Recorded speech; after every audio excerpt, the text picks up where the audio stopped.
Karibuni sana KingoFarm. Kwenye video ya leo ninataka nizungumzie kuhusiana na hii tiba ya asili ya karafuu. Ni tiba moja nzuri sana, na kwenye hii video nitazungumzia faida kuu za karafuu kwa kuku, kuna faida gani, lakini pia nitakuelekeza namna ya kuweza kuandaa. Hapa kuna namna mbili, unaweza ukaandaa kwa kuchemsha, lakini pia unaweza ukatumia ule unga. Namna gani unatumia na vipimo vyake vyote nitavielezea hapo. Bila ya kusahau pia nitakupa tahadhari za namna ambavyo unaweza ukatumia hii karafuu ili isilete madhara kwa kuku wako.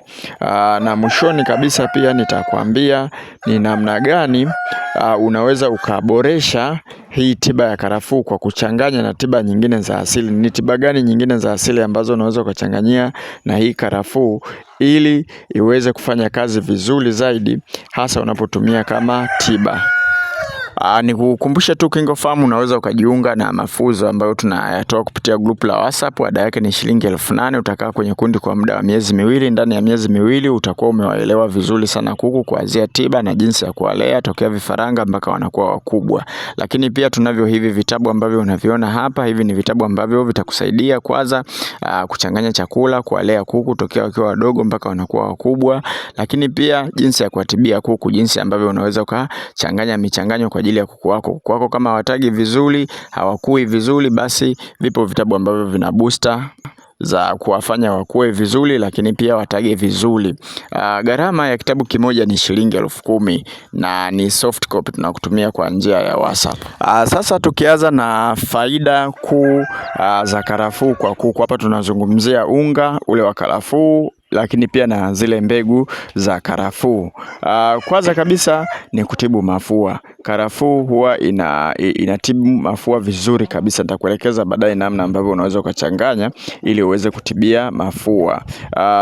Lakini pia faida nyingine ya karafuu ni kuua minyoo na bakteria. Hii huwa inaua minyoo na bakteria. Kama kuku wako wana minyoo, basi ukiwapa hii karafuu unaua kabisa hiyo minyoo pamoja na bakteria. Bakteria wanaweza wakawa ni vitu ambavyo vinapelekea kuku wakaumwa ugonjwa fulani. Kuna magonjwa ambayo yanaambukizwa kwa bakteria. Kwa hiyo ukiua bakteria kwa ujumla, ni kwamba unawakinga kuku wasiweze kupata magonjwa ya namna hiyo ambayo yanatokana na bakteria. Lakini pia kuongeza kinga, huwa inaongeza kinga kwa kuku. Kuku wakiwa na kinga dhaifu, basi ni rahisi sana kuambukizwa na kupata magonjwa. Inakuwa kwao ni rahisi sana. Lakini wakiwa na kinga ya juu, unaweza ukaona wapo katika mazingira ambayo wanaweza wakapata kabisa magonjwa, lakini hawapati hayo magonjwa.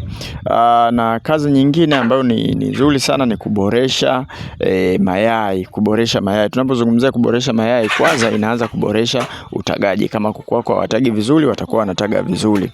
Na jambo la pili, kama kuku wako walikuwa wanataga mayai yale yenye gamba laini, basi itakwenda kurekebisha na wataanza kutaga mayai ambayo yanakuwa yana gamba gumu. Lakini pia kama kuku wako wanataga mayai makubwa yanawafanya wanaumia, unakuta ukienda kuokota mayai unakuta mayai yale yanakuwa yana damu, basi itafanya yale mayai yasiwe na gamba. Kwa hiyo yenyewe inaboresha tu ule mfumo wote wa utagaji na kumfanya kuku aweze kutaga yai yenye ubora, lakini pia aweze kutaga mayai kwa wingi.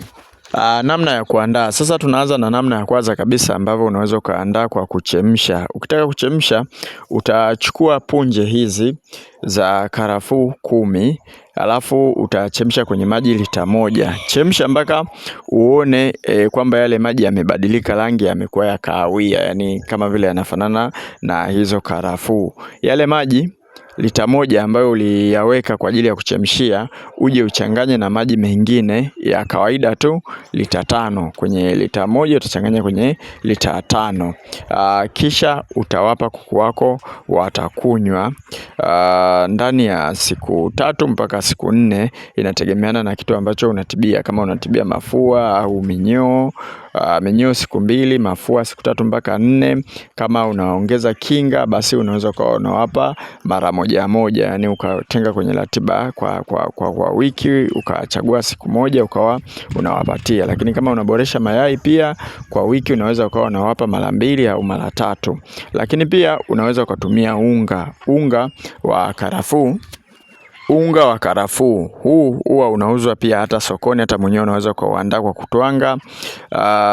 Vijiko 10 utaweka kwenye chakula kilo 20 mpaka kilo 30 pale utachanganya na chakula.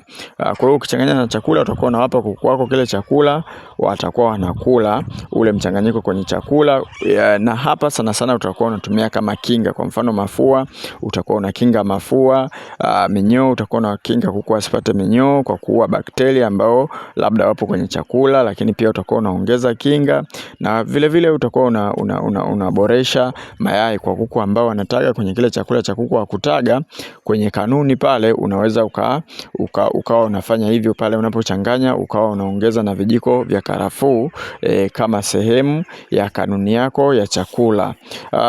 Pia nikupe tahadhari muhimu ambazo unapaswa sana kuzizingatia kipindi ambacho unakuwa unatumia hii karafuu. Usizidishe kipimo. Ukizidisha kipimo, kwa sababu hii karafuu huwaga inakuwaga na harufu kali, lakini pia concentration yake inakuwaga ipo juu sana, yani ule mchanganyo wake unakuwaga upo juu sana, unaweza ukaleta madhara kwa kuku wako. Fuata vipimo hivi ambavyo nimekutajia hapo. Na kama unachanganya kwenye maji hii ya kuchemsha, basi jitahidi yale maji yasivuke siku, yani yasivuke masaa 24. Kama umeweka leo asubuhi, basi kesho asubuhi hata kama maji yamebaki, basi jitahidi umwage ili uchanganye kwenye maji mapya. Zingatia pia kuwapa katika maji masafi.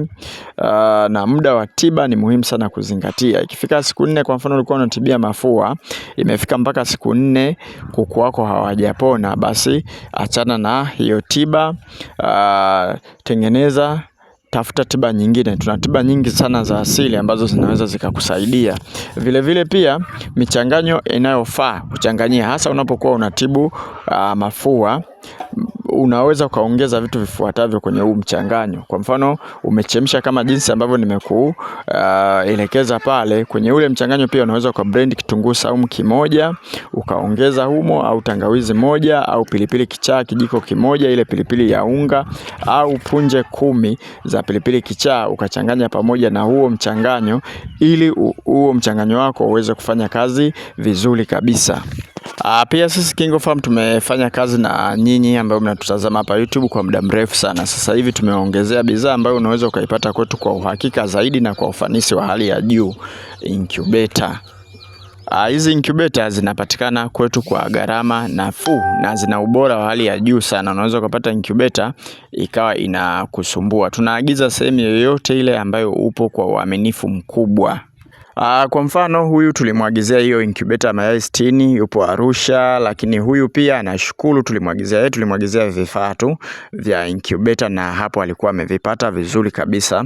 Kwa hiyo akawa nashukuru. Na huyu yupo Mpanda, aliagiziwa vifaa mpaka Mpanda. Kwa hiyo uaminifu kwetu sisi ni kitu muhimu sana pale ambapo tunakuwa tunafanya biashara ya incubator. Na wewe unaweza ukatupigia kwenye namba ya simu ambayo unaiona hapo kama unahitaji huduma yetu yoyote ile. Asanteni na kwaherini, na watakieni siku njema.